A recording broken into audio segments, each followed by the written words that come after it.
Korea जिले के मनिंद्रगढ़ के फॉसिल पार्क को एशिया के सबसे बड़े फॉसिल पार्क के रूप में विकसित किया जा रहा है। इस ऐतिहासिक बहुमूल्य विरासत को विश्व मानकों पर संरक्षित करवाने की पहल अपर मुख्य प्रधान संरक्षक अरुण पांडे ने की थी, जिसके बाद से जियो हेरिटेज के रूप में इसे विकसित किया जा रहा है, जो मनिंद्रगढ़ स्थित आमाखेरवा नामक जगह पर हसदो और हसिया नदी के संगम तट पर स्थित है। अभी तक 1 किलोमीटर के दायरे में इनके प्रमाण मिल रहे थे, जबकि इस बार शोध करने आए बीरबल साहनी पेलियोबॉटनी इंस्टीट्यूट के वरिष्ठ वैज्ञानिकों ने हसदो नदी में ही 3 किलोमीटर की दूरी पर बहुमूल्य फॉसिल की खोज की है। उस क्षेत्र में भी वन विभाग को संरक्षित करने के सुझाव दिए हैं। Birbal Sahni palaeobotany institute of Lucknow के वरिष्ठ वैज्ञानिक डॉक्टर सुरेश पिल्लई ने बताया कि इस विरासत को संरक्षित करना जरूरी है और इस दुर्लभ धरोहर को सहेजने से लोगों को तथा इस विषय में शोध करने वाले विद्यार्थियों को काफी मदद मिलेगी। जो मेराइन फॉसिल पार्क को कैसे हम और आगे बढ़ाएं काम जो होगा, तो उसमें हम लोगों ने नया साइनेजेस लगाने का, उसका एंट्री पॉइंट, उनका पाथवे कैसे बनेगा, उसके बाद लोगों को कैसे इसके लिए दिखाने के लिए लोगों तक कैसे इस बात को पहुंचाएं, इस बात को लेकर चर्चा हुई है।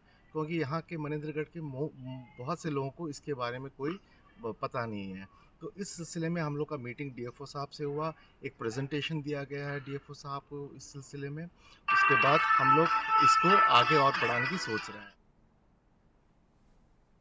Birbal Sahni palaeobotany institute of Lucknow के वरिष्ठ वैज्ञानिक डॉक्टर अंजू सक्सेना ने कहा कि करोड़ों वर्ष पूर्व मनिंद्रगढ़ क्षेत्र में समुद्र का आगमन हुआ था।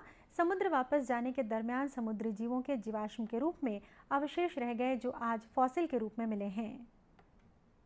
समुद्री जीवाश्म मिले हैं, उनका संरक्षण करना इसलिए अत्यंत आवश्यक है क्योंकि पूरे पेनिनसुलर इंडिया में इस टाइप की 2 या 3 साइट है, जिसमें से मनिंद्रगढ़ सबसे वेल प्रिजर्व्ड, जहां फॉसिल अच्छे से मिल रहे हैं वो प्रिजर्व्ड है। तो जो हम सब लोगों का एक समेकित प्रयास ये होना चाहिए कि सबसे पहले हम लोकल लोगों को जागरूक करें।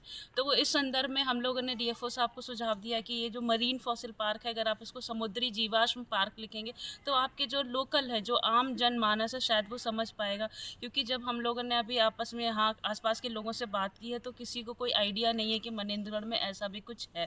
तो इस दिशा में बल देने के लिए एक तो प्रयास है, जब ये पार्क बन जाएगा तो ये छत्तीसगढ़ को टूरिज्म जिसको कहते हैं कि पर्यटक स्थल के रूप में भी आएगा। उल्लेखनीय कि हाल ही में शोध करने आए Birbal Sahni palaeobotany institute of Lucknow के वरिष्ठ वैज्ञानिकों ने हसदो नदी तट पर ही फॉसिल पार्क से लगभग 3 किलोमीटर दूरी पर नए फॉसिल होने के प्रमाण पाए हैं, जिसे संरक्षित किया जाना है।